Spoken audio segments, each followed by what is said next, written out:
Live from the 22 News Broadcast Center, your local election headquarters. This is a debate for the 2nd Hampden House district seat. And now, here's Rich Teddemer. Good afternoon and welcome to a special Your Election Headquarters presentation right here on 22 News. And today we're hosting a debate between the candidates running in the 2nd Hampden district in the Massachusetts House of Representatives. That district includes all precincts in Longmeadow, Hampden, and Munson, as well as the majority of the town of East Longmeadow. And joining me in studio today are the incumbent representative, Brian Ash. He is a Democrat, and his Republican challenger, Allison Warder. Thanks for joining us today. We appreciate it. We begin with opening statements, where each candidate will have 1 minute to deliver their opening statement. And by virtue of a coin toss, Representative Ash, you go first. Thank you very much, Rich. I want to thank you, 22 News, for inviting both myself and Allison, and thank you, Allison, for also debating. This is very important for all of us to get a chance to share our views with the people at home. My name is Brian Ash. I've been the state representative in the 2nd Hampden District for the past 10 years. I've been a lifelong resident of Western Mass. My wife and I have lived in Longmeadow for the past 25 years, where we've raised our children. Currently have 2 children in college now. And the reason I'm staying in office and asking for your vote again on Tuesday, November 6th, is because we've done a lot of great work over the past 10 years, but there's a lot more to do. In the 10 years that I've been there, I've been able to build relationships both here and at the State House. And those relationships have paid dividends back here in the 2nd Hampden District, whether it's bringing $1 million to Bay State Health, $50,000 for a new van at the East Longmeadow Council on Aging. I could go on. But it's because of the relationships that have been forged over the years that I've been successful. And with your vote on Tuesday, November 6th, I will be able to continue working on your behalf. Thank you. Allison Warder, your opening statement, please. Yes, I am Allison Warder. Oh, first let me say thank you. Thank you to you, Rich. Thank you to Channel 22 News and Brian for being here today. I am Allison Warder. I am a Longmeadow resident with my family, and my background is I was the former president of Mass Live. I've spent 25 years in the private sector working in transportation planning, digital media, finance, and economic development. I feel that my background, building businesses, balancing budgets, building brands, and expanding operations, uniquely qualifies me for this role because I've seen firsthand the implications of high taxes and overregulation on working families and businesses. I am running because I believe we deserve better. Better accountability, better action, and better results from our elected officials. And I promise that I will work harder and do better for our district. I am not a career politician. I'm a business and a community leader, but I believe that I bring the qualifications, the commitment, and the hard work to this district and to the people of our communities. Okay, it's time for our question and answer part of the debate. I ask the question. Both candidates will have a minute to respond to that question. We determine the order of questions by a coin toss, and Representative Ash, once again, you go first. The first question is, residents of several towns in Massachusetts and Connecticut have been dealing with crumbling foundations in their homes. What can state lawmakers do to help local homeowners who are struggling with this problem, and can anything be done to help this from happening again? Well, that's a great question, Rich, because it is such an important thing. And as you know, this has happened in Connecticut first, where people had noticed that their foundations were crumbling, and then it spread up to Western Mass. Actually, I just got appointed as the co-chair of the Crumbling Foundation Committee, and we're going to be able to look at that. We just had a meeting up in Munson about 3 weeks ago where we had probably 200 residents came out. We had legislators from Connecticut come up as well. We've met with the IRS, speaking to banks. We have to get everybody involved in this because there is no easy fix. These are people's foundations, and unfortunately, they're going to be left with no home. There's a person in Longmeadow who had to replace his foundation. It costs over a couple $100,000. Most people just don't have that kind of money, and insurance won't cover it. So we're trying to work together with everybody. So I was proud to be appointed to that committee, and we're going to continue working with Connecticut as they are about 2 years ahead of us on this problem. Allison, what about these crumbling foundations, and what can be done to prevent this from happening again?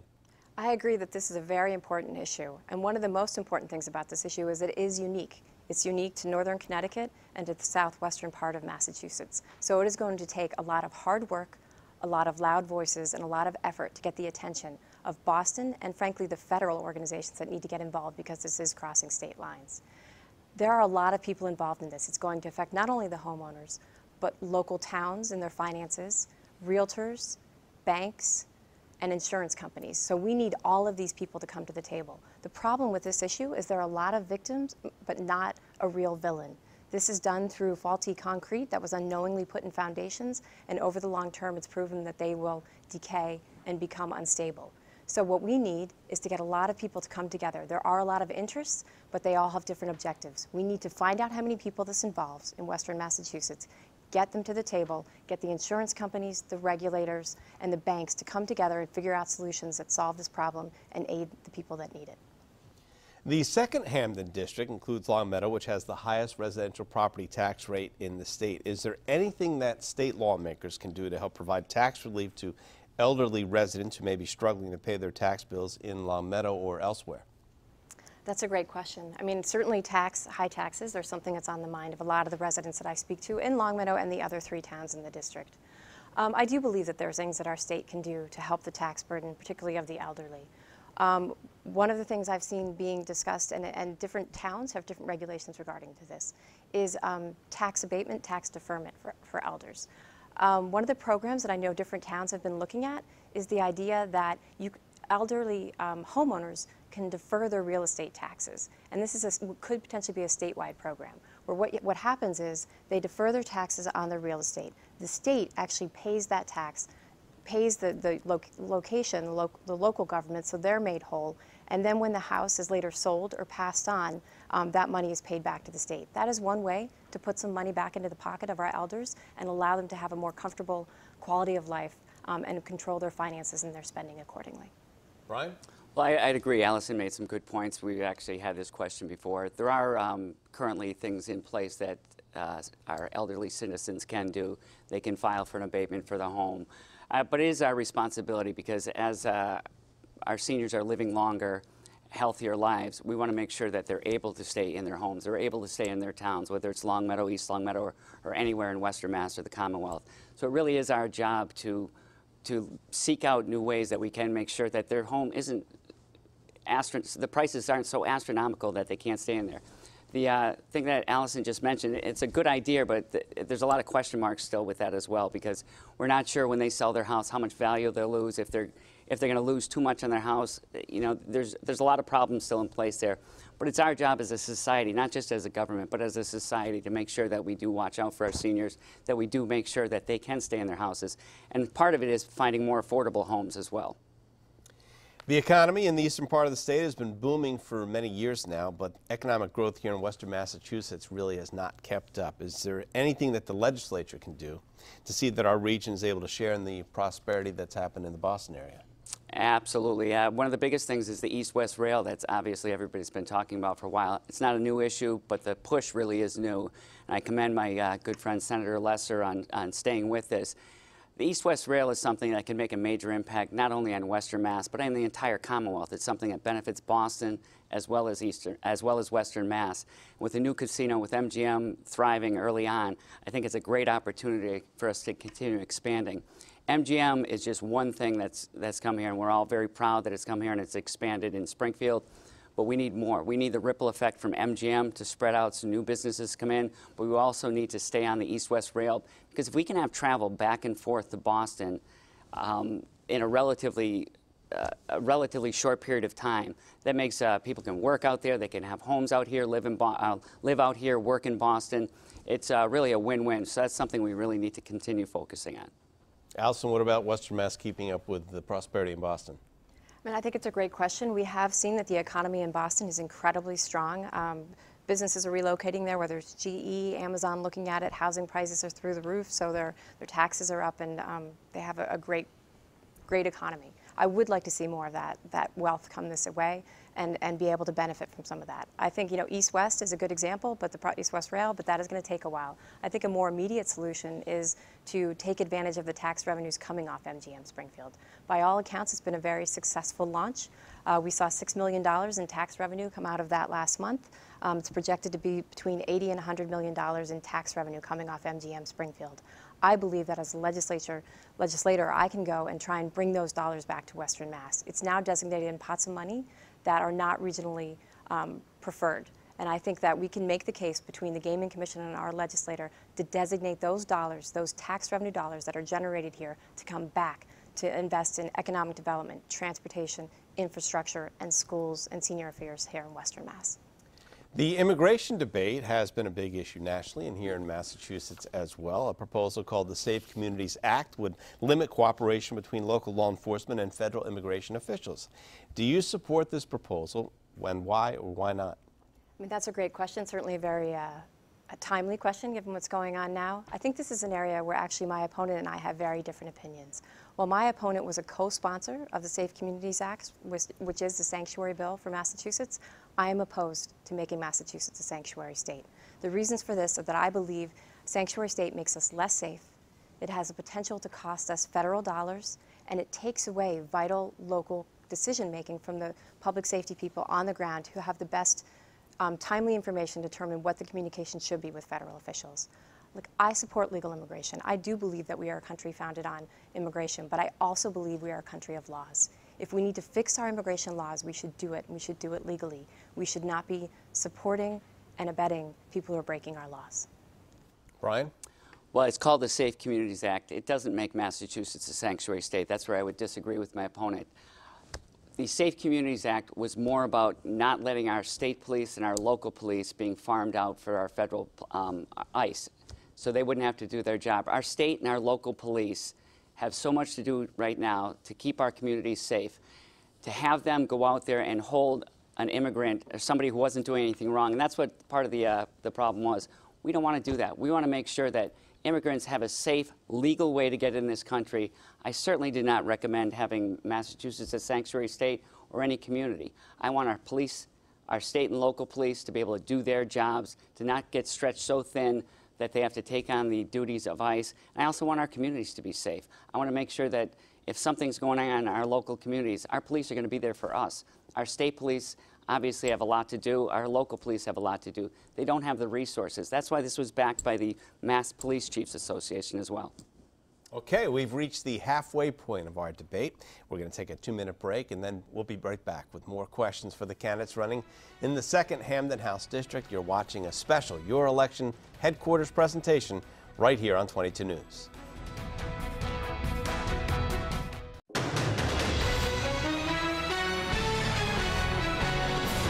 Welcome back to our special Your Local Election Headquarters program here on 22 News. Today we're hosting a debate between the candidates running in the 2nd Hampden District for the State House, and we'll continue with more questions for our candidates. And Representative Ash, you get the next question. Massachusetts utility companies have been calling for an increase in our natural gas pipeline capacity, but the construction of new pipelines has been controversial and is drawing protests in some cases. Do you think that Massachusetts needs more pipeline capacity, or should we look elsewhere for our energy needs? Well, I think there's two parts to that question. I think with what happened in Lawrence and North Andover, everything out there, I think we need to take an immediate halt on doing any construction and take a wholesale look at what do we really need. I know Tennessee Gas, I know they have a good case, why we need more capacity, why we need to get it through. But everything that's going on right now with a horrible tragedy, the last thing we want to do is rush anything to have our families unsafe. I know part of this goes through Long Meadow that they're looking to go through, and I'm concerned not only as a state representative, but as a Long Meadow resident and as a father, I don't want to see anything rush through that could potentially be dangerous to my family, to the people that I represent, to my friends and their families. There's a lot of other things I think we need to look at before we rush to do anything like that, and that's why we need to continue talking with people at Tennessee Gas as well as the stakeholders and to make sure that we're making a proper decision. Allison, do we need more pipeline capacity, or should we look elsewhere for energy? Well, I think there are two parts to this question. I think the reality is the Lawrence situation is not a capacity issue, it's an infrastructure issue. I think they were old pipes. There were some smaller than needed areas for them to move, and I think that that's indicative of us needing to look at the infrastructure we have across the Commonwealth and make the investments we need to make sure whether it's our pipelines, our energy, or our roads are getting the investment they need to be safe and functional. Whether we need more energy, I think yes, we do. We have the highest energy costs in the nation here in Massachusetts. I think studies have shown that we do need capacity. It's hurting our industry. It's hurting our manufacturing businesses. I think we need to be smart about it. I think we need to do it in both an environmentally and socially and community sensitive way, but I do think we need to find ways to reduce our energy costs. And I think we've done a good job of diversifying our energy, and that's helping, but it needs to move faster. Massachusetts has a ban on texting while driving, but neighboring Connecticut has a law that goes further and bans all handheld use of cell phones while driving. Would you support such a law here in Massachusetts? You know, it's funny, since I've been campaigning, you know, and standing out, I get to stand on the corners and, you know, look firsthand into people's cars as they're driving into work in the morning. And it's scary. It actually is scary how many people are multitasking and doing multiple things as they're taking that turn. So I think on the surface, yes, the more we can get people to focus on being safe, being locked in when they're driving and not being distracted, we're all better. But I also balance that with not becoming a nanny state. We are adults. We should be able to manage our actions and manage our responsibilities without being the state telling us, you know, what to eat, what to do, how to drive. But I mean, I think I would look to the studies. If there are studies that show, if Connecticut has shown that by doing this, that they have a reduction in accidents. I know we have laws for minors when they're new drivers that I think is very smart because they need to learn their way around the road. But I would like to see the studies to show that this has made driving safer. And if it has shown that, then I will support it. Brian? I think we probably agree for the most part on this issue. I was proud in 2010 when we passed the original law to make sure that people can't text while they're driving. Connecticut, as you know, you drive over the line and you can't have cell phone use at all. And I agree also with Allison. You do see people when you're doing standouts around the corner. It's scary to see how many people are using their cell phone while they're doing other things, while they're waving, while they're driving, or they should be driving, but they're looking down, or I'll say it's just driving around. You can see people looking down and they're distracted. I don't want to wait till somebody gets killed. I don't want to wait till there's a tragedy, till something horrific happens, and then we react to it. I think we really need to be proactive on this issue, and we should follow the lead. Connecticut's been doing this for quite a while now, and it doesn't matter if it's 1 death or 10 deaths. 1 death is way too many. So I think it's, sadly, sometimes people don't make good decisions, and you have to set guidelines. You have to set rules in place to make sure that they abide by them. And I think this is one of those things that we did. We started off with just the no texting, but I think it's at least a good time to look at the rest of the issue. Our next question, one of the questions that voters will be deciding on Election Day, is the famous question 1, which would set staffing ratios for nurses in Massachusetts hospitals. How will you be voting on question 1? Well, I am a proponent. I'm voting yes on question 1. I've stood with the nurses since I've been in the House, but this issue really goes way back. The nurses have been fighting this issue for prior to the 10 years that I've been in the House, and it's more so about getting their voice heard.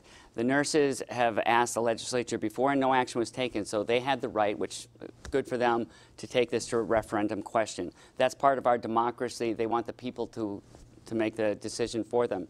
So obviously both sides have spent an astronomical amount of money. I think $20 million on the side of the hospitals, $10 million on the side of the nurses, roughly about there. But this really gives an opportunity for their voices to be heard. If it does pass, it doesn't mean that everything would go just as the nurses have it written in the referendum question. The legislature would then have to take a holistic look at this and make sure that we did it in a responsible way, that we laid it out, make sure that the hospitals are involved, the nurses are involved, because at the end of the day, it's more so not about the hospitals, it's not about the nurses. We want to make sure the patients are safe. That's first and foremost. Allison, how will you be voting on question 1? Yeah, I think this is a very important issue, and again, this is an issue that separates my opponent and me. I think the reality is we all want to support nurses. I think at the end of the day, we all feel that they need support, but it also comes down to patient safety. And I think the facts in this issue don't support that this will get patient safety. If you look at, there is one other state in the nation that has done a nursing staffing ratio, and it is California. And there is no proof that it has improved patient safety. And in fact, an independent study shows that Massachusetts already has a higher nursing to patient ratio than Massachusetts. The second fact is the cost. The independent study showed that this can cost anywhere from $650 million to $900 million in year 1 of implementation. We're trying to rein in our healthcare costs. Massachusetts has the second most expensive healthcare costs in the nation. We need to be finding efficiencies and ways to trim the costs so people aren't overpaying for healthcare rather than adding expense on there. And thirdly, and frankly most importantly, what that independent study showed is that the impacts of this bill will be hardest hit on community hospitals, hospitals that take a higher percentage of Medicare and Medicaid, like our hospitals here in Western Mass. If it was proven to work, it would be good, but it isn't proven to work, so I don't think it's the right solution. Now, the opioid crisis. It has been an issue in urban, suburban, and rural areas of our state. What do you think that the state government's response is to this crisis, and what can further be done to save lives? Obviously, it's an important issue. So many families have been touched in one way or another of the opioid crisis. I do applaud what Massachusetts has been doing so far. I think our governor has invested in long-term solutions, and we've seen the results. Massachusetts is a national leader in this space, and we need to continue to invest and support. I think that we need to continue to decriminalize addiction. It's really about treatment, and not short-term treatment, not detox. It's long-term treatment. It's getting involved in longer-term care. I'm personally on the board of the Center for Human Development, which is the largest social services organization in Western Mass, and I've seen firsthand what their centers can do for long-term care. It's not 30 days. It's 3 months. It's 6 months. It's getting them both the medical treatment, the mental treatment, and getting them back on their feet with jobs, with homes, with a future that doesn't involve drugs going forward. So I think we've done a good job. There's a long way to go, but I applaud the efforts of our state so far. Brian, what about this? Allison's, I agree with her on a lot of what she said. I think as a state we've done some great things, putting money forward, allocating the proper funds for treatment, whether it's at the sheriff's departments or private treatment areas. I agree, as well as I think we need to do more decriminalization and recognize that addiction is a disease. Obviously, if somebody breaks the law, they have to be dealt with in that way. But this is something very near to my heart. You know, I worked for the Sheriff's Department for 16 years, and I managed a drug and alcohol unit. So I saw this firsthand. I got to work with people that had, you know, addiction problems. And this isn't a new issue. Opioid crisis has been around forever. But this is something that obviously is getting more and more notoriety now. I think it's something as a society we really have to look at, and making sure that our children at a young age understand the ramifications of drugs, understand what can happen if they get into them. You can't wait till somebody's in high school or college to start telling them the perils of drug use. Unfortunately, you have to let them know when they're very young. You have to have them understand. And as a society and as families, we have to come together and making sure that people understand that. And that's time as well. Thanks. Okay, we have time for one more question, a 30-second response. Oh. Okay, Brian, you get the question. Here we go. Governor Baker has called for the restoration of the death penalty in Massachusetts for those who kill police officers. If such a bill came up for a vote in the House, would you vote for it? While I commend him on that, and I think it's horrific, anybody who kills anybody, especially a police officer, should be punished, though maybe it's just my Catholic upbringing, but I am against the death penalty. I just don't believe we have the right to take somebody else's life. And believe me, sometimes I struggle with that myself when you see some of the horrific things people do, but I struggle personally with having the decision to take somebody else's life. Allison, your feeling on that? I think it's a very interesting issue. I can see why it's important. I do support our men and women in blue, and I do think there should be strong, severe consequences for anyone who injures or, heaven forbid, kills an officer of the law. I do not support the death penalty. I was brought up in a family of lawyers and judges, and I've seen, you know, the presumption of innocence till guilty. And while I respect our legal system, I think we've seen that there have been perhaps too many mistakes made along the way, too many mitigating factors, that at this point, as much as I support our police, I cannot support the death penalty. Now it's time for closing statements, and each candidate will have 1 minute to make their closing statement. And by virtue of the coin toss, Allison Warder, you get the first closing statement. Well, first, thank you. Thank you, Rich. Thank you, Channel 22. Thank you to my opponent for being here today and having the opportunity to speak to the listeners out there. I hope that I have shown during this conversation that I am qualified, experienced, and have a rational way of looking at the needs of our district. One thing I can't say is I've been very blessed. I've been running for this office for 7 months, and over that time, I have met thousands of people. I have literally knocked on thousands of doors, and I've had the conversations, and I feel that I have developed a pretty good understanding of both the opportunities and obstacles that face our district. When elected, I promise to work just as hard as I've campaigned to deliver on those objectives. I feel that I have the experience, the level-headedness, the ability to work across the aisle in a bipartisan manner to get things done for our district.